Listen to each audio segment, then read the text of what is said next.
Welcome to UCLA L&D Levy Center for Jewish Studies. My name is Omar Boom. I am Associate Professor of Anthropology and Near Eastern Languages and Cultures at UCLA. I would like to welcome you to the Maurice Amado program in Sephardic Studies. We would like to thank you for staying socially distant and intellectually engaged by joining us for these virtual events. I also want to thank the Levy Center staff for making the arrangements for this event. This conversation is part of UCLA L&D Levy's Maurice Amado program in Sephardic Studies. My guest today is Dr. Brian K Roby. Dr. Brian K Roby is an assistant professor of Judaic studies at the University of Michigan, Ann Arbor. His expertise is on Middle Eastern and North African Jewish history in a modern era. His research interests include the intersections of race, gender, and sexuality in Israel-Palestine, 19th and 20th century North African history, and the legacy of French colonialism on Arab and Jewish identity. His first book, The Mizrahi Era of Rebellion, Israel's Forgotten Civil Rights Struggle, 1948-1966, was published by Syracuse University Press in 2015. It provides an extensive history of social justice protests by Middle Eastern Jews in Israel. His second book, project, Israel Through a Colored Lens, Racial Constructs in the Israeli Jewish Imagination, explores the shifting boundaries of racial constructs in Israel-Palestine, as well as African-American intellectual contributions to Israel sociology and theories on race and ethnicity. In examining American, Israeli, and French colonial archives, the book demonstrates how and why Middle Eastern Jews became associated with Blackness throughout the 20th century, and what this tells us about the processes of constructing race. In addition to this, Dr. Roby works on the intellectual production of North African Jewish literary figures and political activists associated with the Haskalah or the Nahda in the early to mid 20th century. Dr. Roby, thanks very much for being with us today to talk about African-American perspective on Mizrahi Israeli. I would like to start by asking you the following question. In your first book, The Mizrahi Era of Rebellion, Israel Forgotten Civil Rights Struggles, 1948-1966, you trace the early history of Mizrahi struggle for equality and civil rights in Israel. In writing this book, your work on Israeli police was central to your analysis and conclusions. Can you begin by discussing this early work in the era of the Black Lives Movement, and what does your book mean to the field of Jewish studies in the US today? Yeah, so in my first book, I focused a lot on the Israel police. Initially, because I was very curious about the kind of beginning, the two first decades of the state of Israel in the 50s and 60s, and seeing how much Mizrahim actually kind of like fought against discrimination, how they framed it and things like that, and realizing that there wasn't that much literature, scholarly literature on that. I kind of tried to figure out different ways to approach it. And I think the kind of go-to method for a lot of scholars is to kind of look at political organizations and institutions in order to kind of figure out, okay, what is the voice of the people or of this community and things like that. But generally speaking, when there's a marginalized community, they tend not to have that kind of access to those kind of resources to establish, political institutions or even run for government. That takes a lot of money. And influence, which if you're marginalized, you tend not to have. And so I thought more about, who was the first kind of state actor that marginalized people would engage with, and it tends to be the police. If you think about, even in the U.S., for instance, who is the kind of first kind of like state symbol of the state that a Black or brown person would encounter? It would first be the police, and not necessarily a politician that they may have heard of but never met. And so I applied that to the case of Israel, and it was quite fruitful. I found quite a lot of decades of protests for a variety of different things by Mizrahim in the Israel State Police archives. So yeah, and so what that actually means in the era of Black Lives Matter movement, in a sense, is that it does give us, kind of a way to look in terms of kind of tracing this history of social justice protests, globally speaking. It gives us a different way to kind of approach it, right? BLM is, an organization, which is very large and wide expanding, international speaking. But of course, it didn't begin with that. It began with a lot of grassroots people and activists who were, directly engaged with the police, or kind of thinking about police reform, or, in some cases, police abolition in that sense. And it tells us a little bit about the field of Jewish studies, or gives us an insight into Jewish studies in terms of thinking about new ways to approach the study of Jews. Traditionally speaking, for years, there's been a kind of go-to method of looking at institutions, particularly if you look at how Black Jewish relations are framed in the US, or even when talking about Black interest in Israel, it tends to be thought about in terms of, okay, well, there's this institution who's doing this, and they're speaking to this Black institution. And so then how do they talk to each other? And I'm trying to instead go from a bottom-up approach, or kind of like really just a bottom approach, and look at, okay, well, there's this group of people who are marginalized. How do they talk to, or how do they engage with this other group of people globally, who are also marginalized? I have to admit, when I read your book, I thought it's really a fresh way for me as a North Africanist and somebody who is interested in the communities that you are actually interested in, to look at them and to see how your perspective was really, especially looking at these archival and these records, these bureaucratic records of the police departments in Israel. I think you really add in a different, not only interpretation, but also you shed in a new light on these issues, and I appreciated that a lot. So I'm going to move to focus a little bit on your new line of research on African Americans in Israel.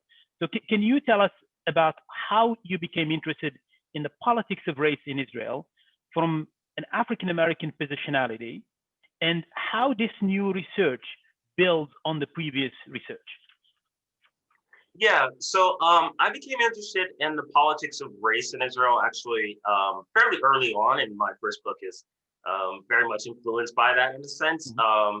I started out during graduate studies, focusing on North Africa and Israel together, and kind of looking at, how does global Blackness work, or how do these global people of color and marginalized communities work and interact with each other? And that's still my main kind of point of focus. And that comes from, being an African-American person myself, kind of thinking about, how would I approach this if I was a historical subject?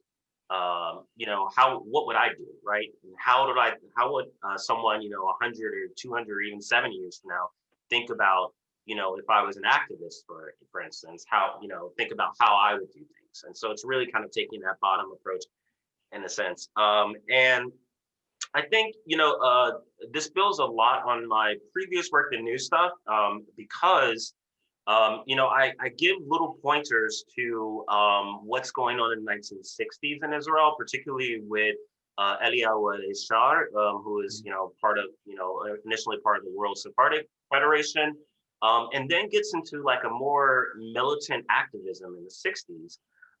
Where he starts framing almost, everything he's talking about in terms of the Mizrahi struggle as parallel to the African American struggle in the U.S. He uses phrases like, these Uncle Toms in the Knesset, which is very clearly, pointing to kind of like rhetoric that was used in the 60s by Black Americans. And then you also see other people who are not part of organizations or institutions also kind of realizing, okay, where they're calling me, the word Kushi, which has a negative connotation, generally speaking, for Blackness. What does that mean? How do I understand myself as that if they're going to keep calling me that? Okay, well, there's this very popular struggle going on in the US. That's a great framework or paradigm to think about, and I saw, very clearly that a lot of people were very much influenced and inspired, motivated by the Black American struggle for civil rights. So from that, I started thinking more about, okay, well, where does this begin? We think about race as a construct, as a social construct, but that means that it has to have some kind of building blocks. Someone has to build it. It has to be constructed in some way. So how did that go about?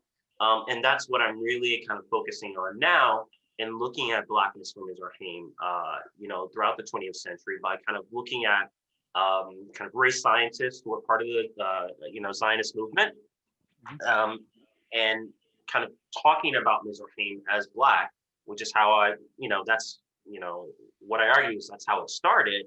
And then once Israel becomes a state, you see that, there's already a set discourse about Mizrahim or Afro-Asian Jews, about who they are and how they act. And that's part of this kind of global Black perspective or model in a sense. And then slowly over the years or over the decades, you see that Mizrahim themselves kind of embrace this Blackness, especially, for the Black Panthers movement in the 70s and things like that. That's fascinating. So how do you think African Americans, why do you think African Americans were attracted to Israel and Palestine? Yeah, so African American interest in, I'll start with the Middle East, broadly speaking, right? So this really starts in the 19th century with these ideas about, okay, well, where do we come from, we being African Americans?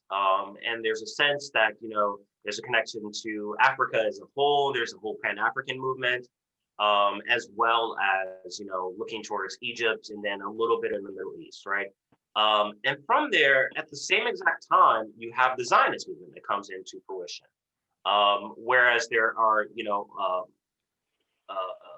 Black Americans who are, Pan-Africanists and look to Zionism as a model, for instance. And that model kind of like structure goes into the 1960s, but it kind of dwindles out a bit. So from there, you have that general interest in the Middle East and people who travel there and think about, well, what does Blackness mean for me when I'm not in the US? What does it mean for me when I'm in Europe? And what does it mean for the other Blacks who may not look like me or have my same history, but have a shared sense of community or experiences? And so by the 1940s through the 1970s, you have a lot of Black Americans who are traveling to Israel, Palestine, and kind of thinking through these things and writing about it, particularly in the most famous, the kind of most widely read Black American newspapers like the Pittsburgh Courier, Ebony and Jet, as well as the Chicago Defender. And there is a big focus on Oriental Jews, as they were put at the time, particularly because they have this migration experience that can be kind of, similarly mapped on or kind of thought about in the same way as the Great Migration North. Yeah. That's great. And for me, actually, as an anthropologist, one of the things I really appreciate about your work, and I've learned a lot from it, is how you look at these local and global geographies of race. And you used Israel as the center, Israel-Palestine as a center to really study this. And you use this idea, I'm interested in this idea of how race travels, which I think you really eloquently look at it in these intersections between the Middle East, Africa, Europe, and the United States. And one of the powers of your work is using these stories of African Americans themselves. So in this complex racial geography in Israel, you use this lens of Ida Jiggetts. Tell me if I mispronounce her name. A black American PhD student and native of North Carolina, to map out this racial landscape. Tell us about this amazing woman and how you chose to write about Mizrahis in Israel through the lens of an African American woman. Yeah, so there are two big reasons why I chose Ida Jiggetts. One, because her story and career is amazing throughout the 1950s. I mean, she does these 2 trips to Israel as a PhD student, which is, quite rare in the U.S. for Black Americans, right, in the 1950s. I mean, there's a lot going on, and getting a doctorate is hard enough, let alone being a Black, woman in the 1950s in the U.S. And so there are a few other people that in the book I'll talk a bit more about, like Roy Otley, for instance, who are Black American men who did these travel writings. But I really wanted to kind of model, I guess, for Jewish studies and Black studies in particular, the idea of centering, a different gender in that sense, centering a woman, centering someone who gives a different type of voice to what we're used to. And I think that's especially important because through her work, you can see how, because of her own positionality, she gives us very different insights than what we've kind of heard from different people.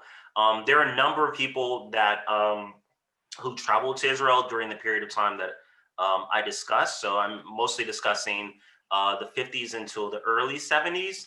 And there's most famously Dr. King, Martin Luther King Jr., who was meant to go to Israel, but he was assassinated before that happened. And his interest was in Mizrahim as well. And, there's tons of others who were part of the civil rights movement in the US who, either traveled to or were interested in traveling to Israel. The fascinating thing about Israel and why I kind of center it, geographically speaking, in terms of my work, is because it presents itself as a kind of Western state, Western civilization and things like that, with a majority Eastern, population, whether it's Jewish or Muslim or Christian in that sense. And a lot of African Americans actually see it as, or saw it as, this kind of Western state, right? Which helped this model, right? It helped this idea of that, okay, well, if they can do it in this, if they can do, integration with Mizrahim in this Western state, why can't we do it in the US? And so it helps kind of trace how, through in this transnational kind of influence of, race making or race craft, as well as how we kind of dig into this idea about, Black, white, Black Jewish relations and things like that. Wow, that's a lot to unpack there, and a lot to really break down.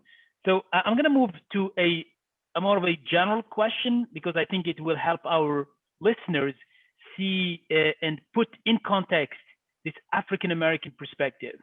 So before we get back to our African American understanding of race in this context of Israel, like what Ida Jiggetts saw, can you talk a little bit about racial and ethnic makeup of Israel in this early period of the 1950s, and especially in the context of Mizrahi racial categories, and how Jewish explorers like Joseph Halevi, Nahum Shlosh, and Herman Burkhardt influenced early Zionist framing of the Afro-Asian Jews as racial groups different from Ashkenazis?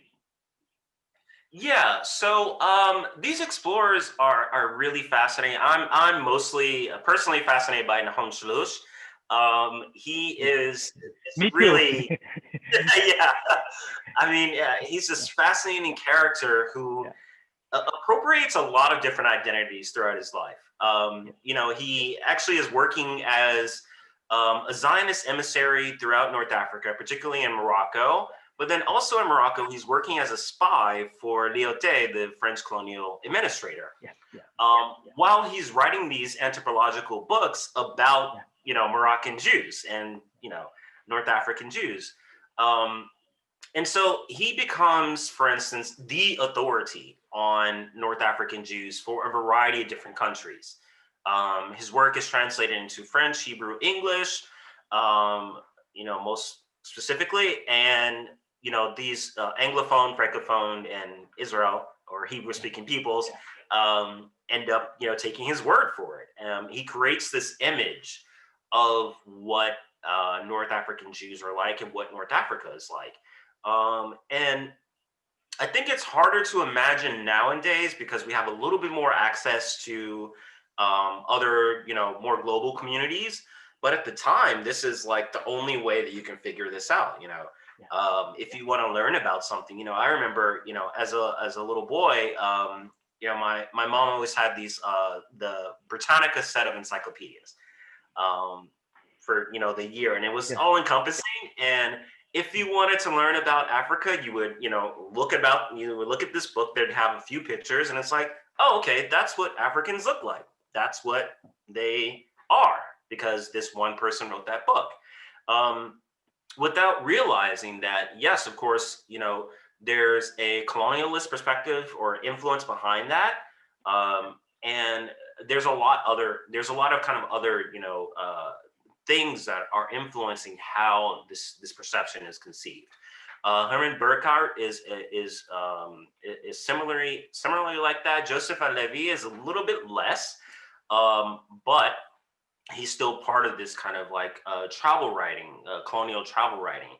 I would say, you know, for North Africans, Nahum Shalosh is the most important in terms of framing Afro Jews, as well as Feitlovich, Jacques Feitlovich for Ethiopians.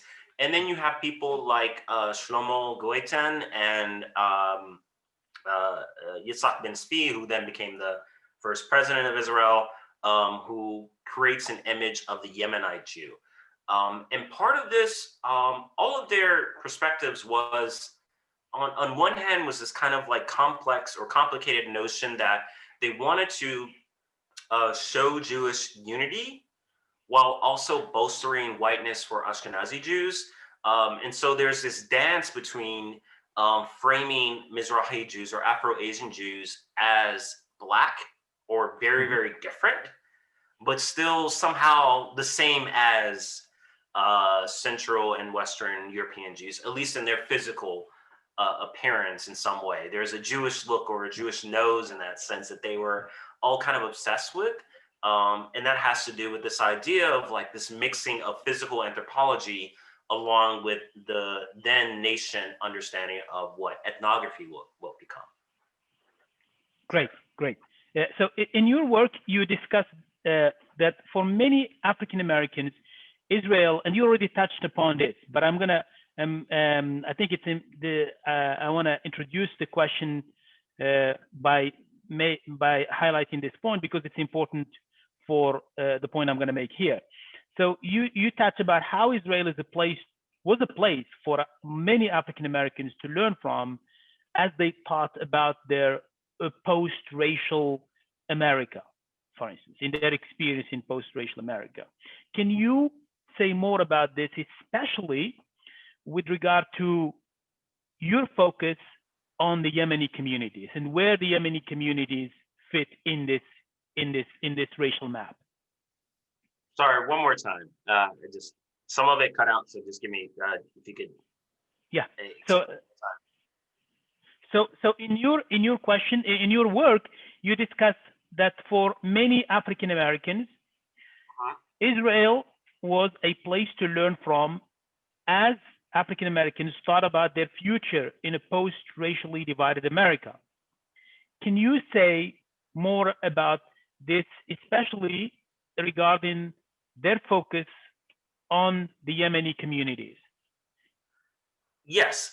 So I would say that part of the understanding of Israel as a kind of post-racial community, which I would say openly it's fairly erroneous, although there are like, people who say these things, but people say those things about the US. And we learned a little bit more about that over the past several years in that sense. So already in the 60s, you have this Black American perspective that Israel is doing a lot of things right with integration. And I think part of that was that there was this repeated saying that a lot of Black Americans heard from. And I will say that, most of the tours that were done of Israel by African Americans was through government agencies, Israeli government agencies. And so there is this, motif of like, well, yes, there is a difference between Ashkenazi and Mizrahim. It's not racial, it's ethnic or cultural. And when people would ask about, okay, well, why is it, and Ida Jiggetts herself, would ask this question repeatedly, why is it that every time that I see, Yemenite Jews, I see them in the slums of Tel Aviv, or or the transit camps of such and such, and they're all together in one place. Isn't that segregation?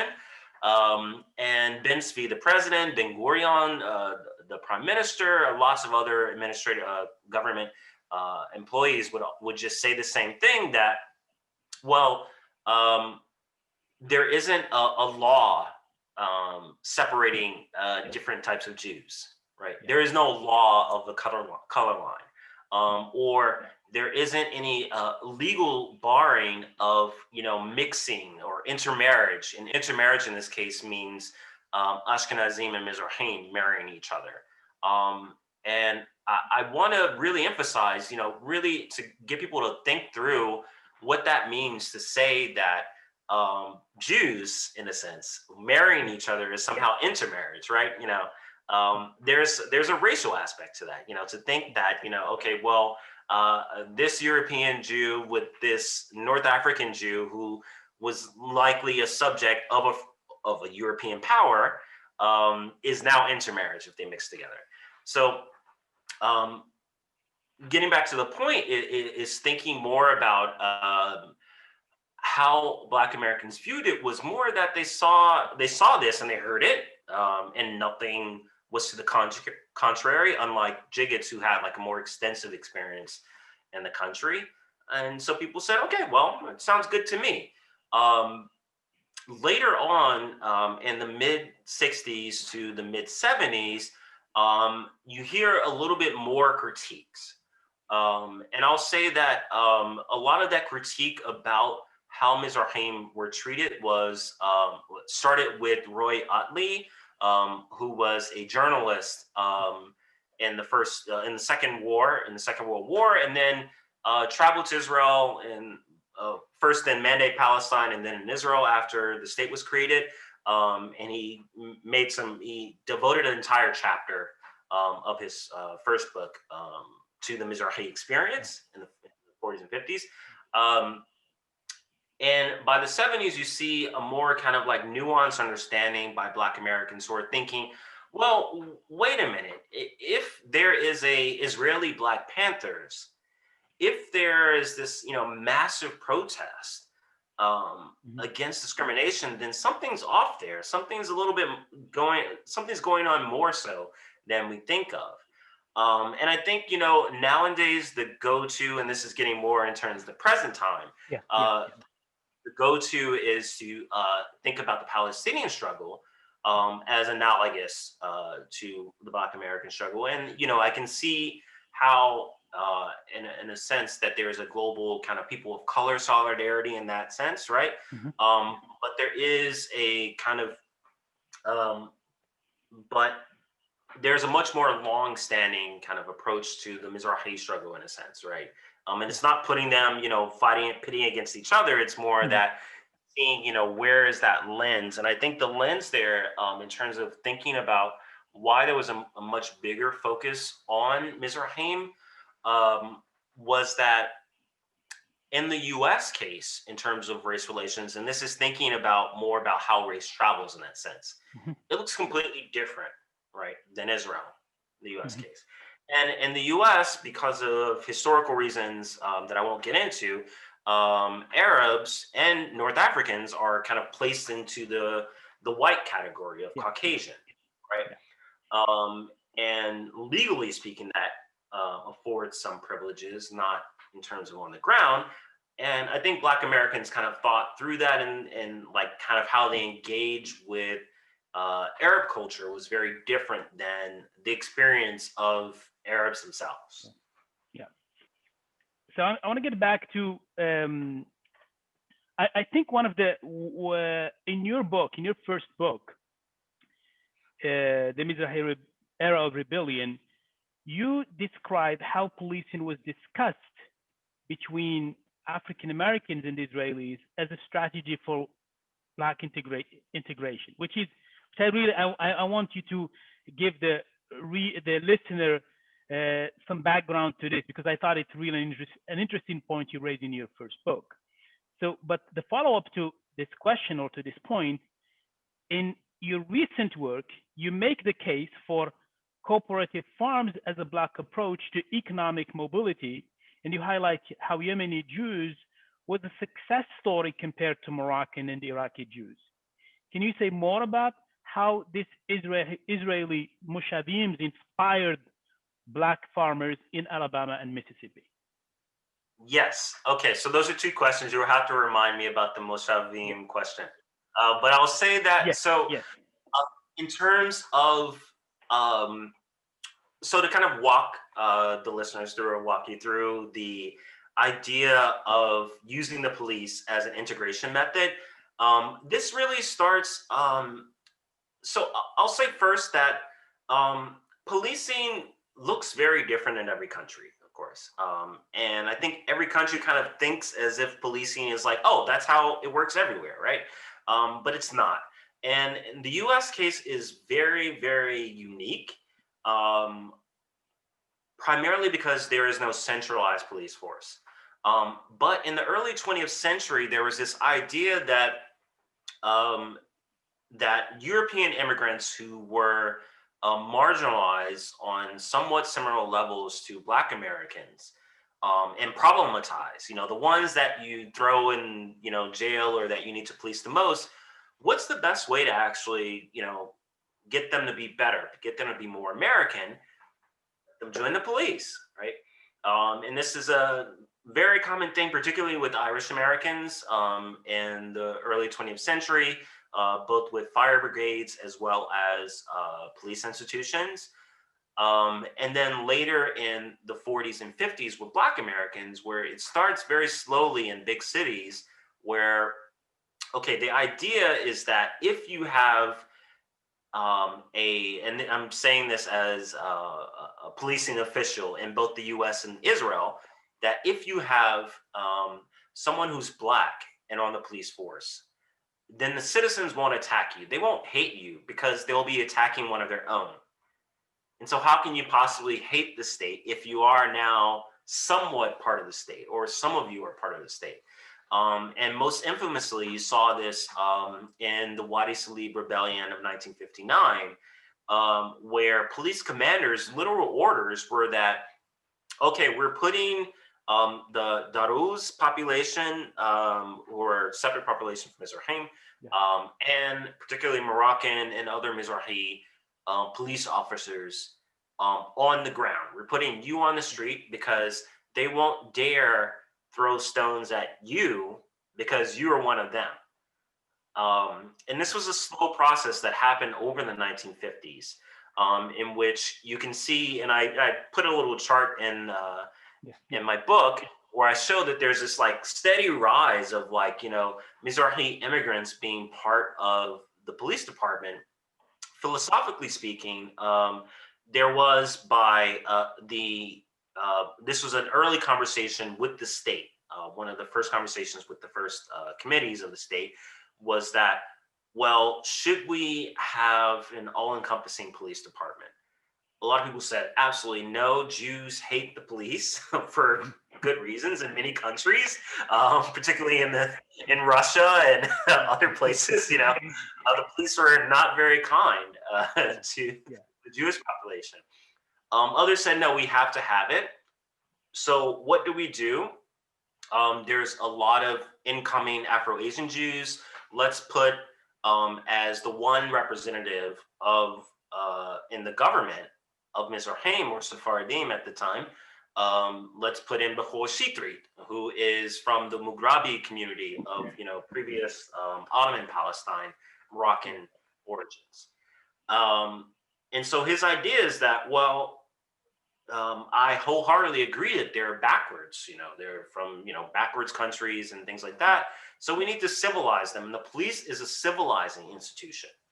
They'll see from the veteran Israelis, the veteran people who have lived in the Yishuv or the Jewish settlement in Mandate, Palestine, how to behave and how to act. And then from there, they'll take those actions back home. And then people won't hate the state as much because that's the first point of call that they see about the state. And so that continues throughout the 1950s. And there is a lot of back and forth. And part of this is through an international committee of different police departments throughout the world, particularly Britain, Kenya, Israel, and the US, who kind of like engage with each other and talk to each other about things like community policing, which for instance started in Israel and then later became in the 90s palatable to US police departments. And there's other things where there's this back and forth between police departments about how to actually engage with problematic communities. So great. And the next question is about the Moshavim and how it became a model to many African Americans, especially in Alabama and Mississippi, especially also this focus on Yemeni Jews as farmers compared to Maghrebi or Moroccan as well as Iraqi Jews. Yeah, so part of that goes back to Selous, Nahum Selous, in that he did not see when he was writing about North African Jews, he thought they would be terrible farmers, and that stuck in the mindset of people that like, oh no, they are not, somehow, when you look in Africa, I can't find any Jews who work the land. What is this? It's it's a disconnect between reality and perception, right? And in terms of Yemenite Jews, I think, who the people who wrote about them, they saw them as natural laborers. Maybe because of body politics, darker skin, and I don't know, something else like that. But what's fascinating about what happens with the Moshavim in Mississippi and Alabama is that really a lot of this starts with Booker T. Washington and this idea that, well, you can't just, and Max Weber as well, who went to Tuskegee and saw Booker T. Washington's project, he said, well, you can't just have people who work on intellectual things alone. Somebody has to work the land, and that's how you build a strong nation and a strong people, or that's how you uplift a race, right? And so it starts with that, and various members of the Zionist community, as well as the Yiddish-speaking community, who go to the Tuskegee Institute and see this big focus on vocational work as opposed to intellectual work, right? And for Yemenite Jews, because they're being so racialized as Black prior to the state, it's like, well, they're part of this global Black community, right? And so what's the best way to help them in terms of civilizing them or lifting them up beyond that kind of feudalist, Middle Ages life that they're living right now? And it's like, well, look at the Black Americans. And that idea continues. And then for Black Americans, Booker T. Washington's ideas became a little bit less palatable, particularly during the Civil Rights Movement in the 50s and 60s, and then definitely with the Black Power movement. But people who were Black Americans who were still living in the South, particularly in Mississippi and Alabama, they were going through something else. And this is what's fascinating. Charles Sherrod, who was an activist for voter registration in Alabama, he went down there and it started registering people to vote. And it's important to remember that even in the 70s, people were still migrating up north, but also people were still living in the South, and they would be punished if they registered to vote by being kicked off of the plantation. So this is a sharecropper industry where a lot of Black Americans are farmers where they lease the land that they work on, as well as the land that they live on. And so when Sherrod would go around and register people to vote, the owners of the land or their employers would say, well, no, you can't come back here. So he got this really big guilt about it. It's a really fascinating story where he realized that, wow, I'm making people homeless by making them vote or having them, encouraging them to vote. Yeah. And so he looked to Israel and said, okay, well, I've heard about this engagement, particularly with Zev Dover, who was the Atlanta consulate Israeli embassy guy, and other people. And maybe I should contact them. So he contacts them and they go to Israel as a part of the Afro-Asian Institute in Tel Aviv. This institute is part of the Histadrut, the labor federation in Israel. And one of their primary goals for the Afro-Asian Institute is to create a sense of solidarity between the state of Israel and Pan-Africanist movements, inclusive of Black Americans. So that's the little bit of background on that part. But Black Americans go there, particularly Sherrod and several other people who go on these tours, and they look at Moshavim.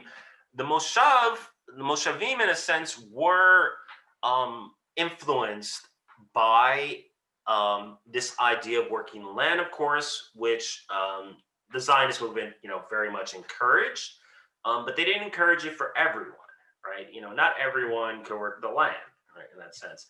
And part of who was decided to be capable of working the land was decided upon who people thought were the natural workers and natural laborers. And so there's this huge interest in Yemenite Jews for that. And I think for Black Americans, it worked very well because although race works differently in Israel or anywhere else, for the US case, skin color, or at least not just skin color, but, phenotypical shapes, the shape of the face, or like how people, kind of look, or their nose and things like their lips and things like that, right, work. And so it was like, oh, okay, I see these people who are doing something similar. So it's this weird kind of like back and forth, trans-historical, transnational interaction going on. And with the Moshavim that get started in Alabama and Mississippi, they were fairly successful for about a decade. Unfortunately, they were funded by, so I'll say they were funded by the Ford Foundation as well as certain institutions of the state of Israel. But unfortunately, under a certain governor and a certain president, in the 80s, they went bankrupt. And part of that was because of sabotage by local white farmers who had sabotaged their crops as well as their water and things like that. And then only recently, I would say maybe 10 years ago, so about 2006, 2007, so more than 10 years ago, this particular moshav I'm calling it a moshav, but it's a cooperative, this particular one in Alabama actually restarted itself. So it's quite interesting. I'm actually, considering going down there just to check out and see, what's going on. But they were quite, pleased, particularly by the economic model that was imposed, that was in place in the Moshavim, as well as how families engage with each other. They really like that. So yeah, that's the Fascinating. Fascinating. Yeah. So I'm going to shift gears to the present, and I have two last questions. So the first one, as you know, the Arab-Israeli conflict has impacted the relationship between Jews and African Americans in ways that are different from the Martin Luther King Jr.'s time. What do you think is different today? And what would you say that this is a new phase of the Black Panthers movement, especially given the Black Lives movement in the US and Black movement in Israel? Yeah, so I would say that it's not so different of a phase in that sense. I think, if we look back to Eliyahu Rishar in the 1950s and 60s, what he's talking about, and he writes in English, and this is important, because you kind of think about who is his audience that he's writing in English rather than any of the many languages that he knew. And he's writing specifically to American Jews, Ashkenazi American Jews. And what he says is that, Israel is a place that you should definitely be interested in. Please, do get interested in Israel, but not for the reasons of like this kind of Paul Newman-esque, the Exodus, gun-toting, blonde, Aryan-looking Jewish person who's fighting against all enemies, but look to it for the civil rights struggle. Look to it for the same exact reasons that you were interested in the Black American struggle. You can find that here too. And we're trying to fight this very same civil rights struggle. And I think what he's pointing out, the historical significance of what he's pointing out is that there is a disconnect between how American Jews, speaking very broadly speaking, perceive, or American Jewish institutions perceive of how to engage with Israel versus how Israel or the state of Israel wants to engage with America or American Jews. Yeah. And then there's this other layer in which there's Black Americans who are interested in the state, in Israeli society, I would say, not the state, but Israeli society. And they think about it in very different terms. It's not this, they're not thinking about, the Arab-Israeli conflict as much. That's a side note. They're thinking about, okay, well, there's this other country. I know that in the U.S. case, a lot of my issues get subsided because everyone's focusing on whatever war is going on. That's not my concern, right? And so people, their framework is thinking, well, okay, well, how about another, in another country, who are the people who are not thinking about these, foreign relations and things like that? And because there is such a lack of emphasis or lack of examination of the intricacies and the complexities and the rich history of the Mizrahi struggle, Black Americans tend to, kind of look immediately to Palestinian citizens or even just, Palestinian non-citizens, right? And so there's a huge disconnect in that sense.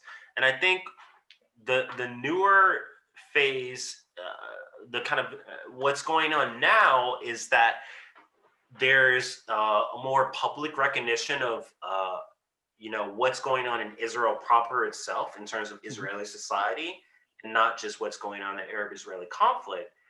But then there's such little engagement or even knowledge by people who are engaged in Jewish studies with Afro-Asian Jewish history, that there's no relationship, right? It's like, well, what ends up happening is that, well, if I'm going to learn about Jews globally speaking, then I'm going to read something that's in English. And therefore, and when they read in English, they're going to read about, European Jews. And so the immediate thing is that oh, well, all Jews are white, right? So then Israel must be white. And then when they do hear that, oh yeah, there's some Jews who are not, then there's this very, very superficial kind of understanding. And I think part of that is, one of the, a lot of my work talks about the original sins of, academia, and I think that's one thing that, I'm a part of a generation that's still kind of perpetuating some aspects of it. I'm would like to change that, in which, if someone wants to learn a little bit about, or a lot of it about, global Jewish history, that doesn't center necessarily any geographical or racial, peoples, then we should provide that. I think that's really important to Jewish studies in particular, and that can tell, that can inform a lot of different fields in that sense. Yeah. Well, I think this is a really nice way to lead me to the last question, which I think for me it's really an important question, and that for many reasons. Part of it, I think, your positionality in the field is so important. Your voice is so important, and your work is so important. So reading your work, I'm really fascinated by your academic background as a Middle Eastern studies, Jewish studies, and African American studies expert. Your linguistic knowledge in Hebrew and Arabic and French adds more to that, and puts you in a unique position in these fields. Can you reflect on this, and what your intellectual position as a scholar trained in the UK means to the field of Jewish studies in the US? Yeah, that's a tough question, I would say. Um, I can reflect on it. I would say that, in terms of, yes, I am trained as a Middle Eastern Studies scholar, University of Manchester. Love that university. And, I happened to be there at a time in which I had an amazing scholar as an advisor, Moshe Behar, who used to work in Mizrahi activism, and was very encouraging and very helpful. I'm also lucky because of linguistic issues, in that, I, know a bunch of languages from a very early age. Still learning more. And I think what that does is that it puts me in this position that it helps to kind of reframe, or even really deconstruct notions of binary modes of thinking, right? And so I think for instance, for Middle Eastern studies, there tends to be a understanding, well, if you work in Middle Eastern studies, it's either North Africa, or Mashreq, the Levant, or something like that. And then Israel is its own little thing. But because I know these languages and I've had experiences in these countries, I really just kind of dismantled that idea. And I really want to. That is my, one of my goals, because I think it's very important. And so, I mean, even thinking about historically speaking, in Jerusalem itself, there used to be the Maghrebi corridor, which included Muslims and Jews who, upon pilgrimage, either to Mecca, Medina, or to Jerusalem itself, just stayed in Jerusalem, right? And there's that history that tends to be overlooked. And so it also helps in the sense, because of that, dismantling these border constrictions, to rethink how we study these places, and from whose perspective we study these places. I think each region, if we think about just Middle Eastern studies, each region's focus on primary sources or whose voice tends to be very specific and sometimes problematic. And thinking about, well, what if we did it this way? What if we thought about it in this slightly different perspective of, rather than French colonialism, what did the British do to North Africa? Or what did the French do to Israel, Palestine, in that sense, on the ground kind of speaking? And I think that gets more at how people actually live their lives during the time in which we focus on, because I, for instance, in my new book, focus a lot on French colonial and the smaller portion of German colonial mentalities and how they shape these things, we get like a pretty good understanding of, you know, what's the experience of the majority of people, majority of Jews who live in Israel, right? We get the understanding that, well, you know, a lot of people were under French rule. What does that mean in British Mandate Palestine? What does that mean in a post-colonial British mandate, you know, state in that sense, right? So yeah, that's. I hope I answered that question. No, I think you did. I think. Thank you so much, Dr. Roby, for being with us today. It's been a joy talking to you and going over some of the.